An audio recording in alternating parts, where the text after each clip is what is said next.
What will they teach in English? Still adolescent reproductive rights.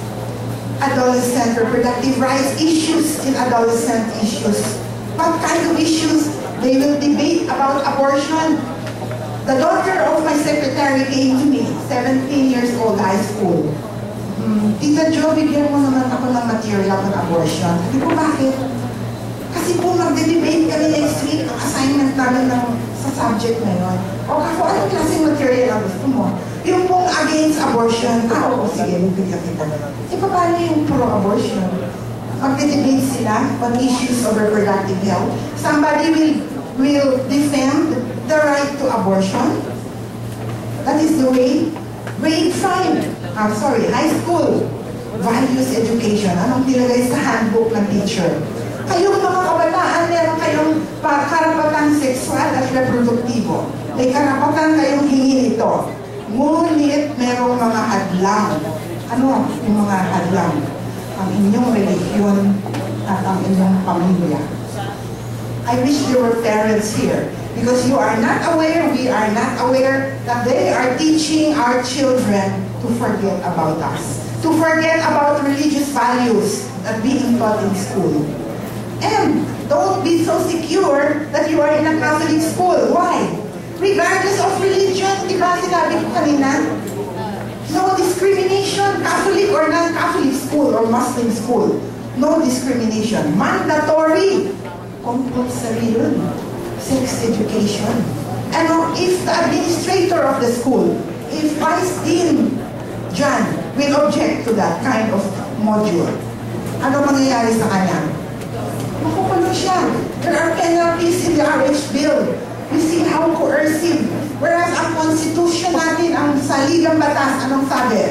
Nasa magulang ang likas na karapatan at tungkulin upang hubugin ang puso ng kanilang mga anak. Anong ginagawa ng RH bill? Tinatanggal yun. Hadlang nga eh. Pati religion, hadlang. So anong ituturo ng inyong spiritual director? Baka makulong pa siya. That is the RH bill. And UNFPA is doing all this with IPPF, Planned Parenthood Federation, and they are targeting the young people like you. How do they do this? They guarantee the rights. I will go faster. I already told you how much Family Planning Organization of the Philippines is the local affiliate of IPPF. And they receive funds for our age, 31 million pesos. Even Gabriela, one of those who support the RH bill in Congress, they also are funded. I got this all from the IPPF annual report. So, my friends, who are these people? IPPF, FPOP. Ito yung kanilang Bible. Principle number 4, sexuality and the pleasure from it, whether or not the person chooses to reproduce. That's free sex. That's promiscuity, regardless of age, religion, civil status, gender. Another principle, access, free access, universal access.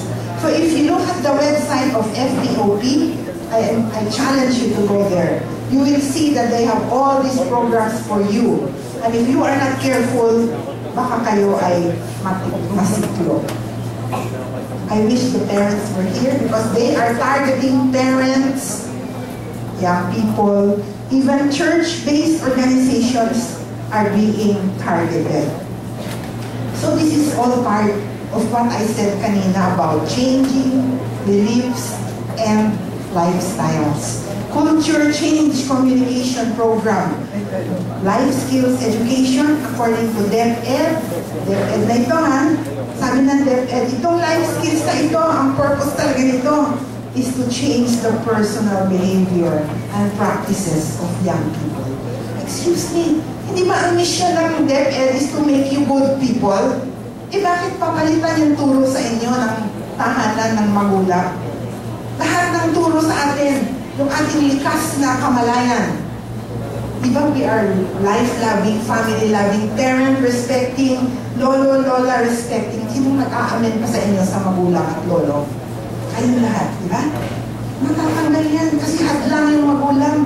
Little by little, mapapalitan na yung ating kamalayan at kultura. Yan ang hindi nakikita ng mga nag-aakalang okay ang RH bill. Sorry, Darius, ha? Pero ito yung funding, ito yung report ng USAID. Para sa kaalaman nyo, behavior change, ginagamit ang media. Paano paraan? Sabi ng report ng USAID, ito yung ginawa namin noong 2005. Anong ginawa nila? Pinunduhan nila ang DZMM, nandito, radio, lahat ng media, billboards, talk show, Anthony Taberna, DZMM, pro-contraception, pro-RH, di ba? Meron pang mga ibang FM stations na ganyan ang sinasabi. Yan ang final report. At binibigyan ng USAID yung gumagawa ng condom dito. Sino yun? DKT. Sabi ko kayo ang tina-target, di ba? Bakit? Kasi sabi ko kanina, 50% of our people are young. Therefore, you are a big market. Hindi lang kayo market for jeans, for Coca-Cola, what else? For, ano yung ginagamit niyo sa buhok niyo? Baka mga shampoo at mga paganyan, ano? Ano yun? Hindi lang yun, pati sa condom. Because the growth market for condom in this country is expected to grow to more than 50 million in 2012. Kaya makikita niyo si Idol. Bakit Idol? Bakit siya ang ginamit na image maker? Kasi bata. Kasi edad. Madaling makipag-usap sa bata. Hindi man kayo pumunta sa EDSA. Pag kayo ay nang-commute, makikita niyo pa rin si Idol dito sa inyong mga sasakyan.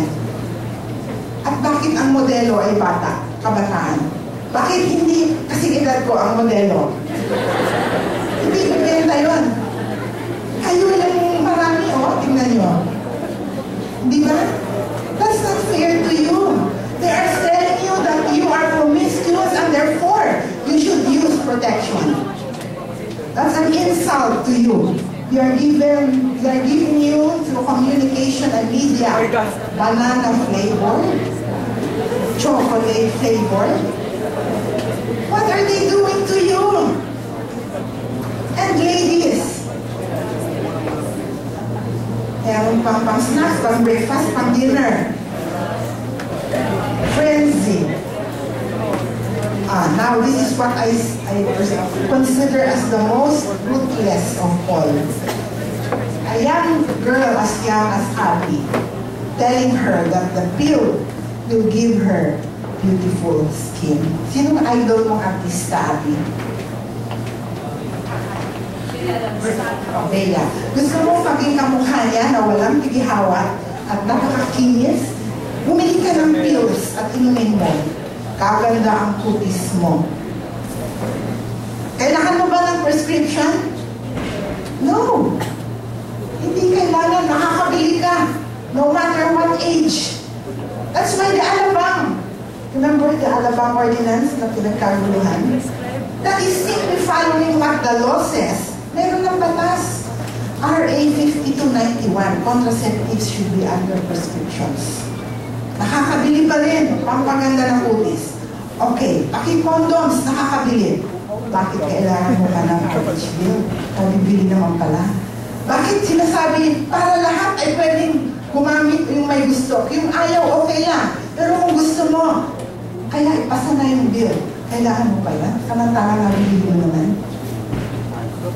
Ang hindi sinasabi, kaya napakalupit dito, hindi sinasabi dito sa kamukha ni Angel Locsin na ito, na kapag gumamit ang isang babae ng pills as young as 18, the younger she is, her chances of having cancer in adult life multiplies by 300%.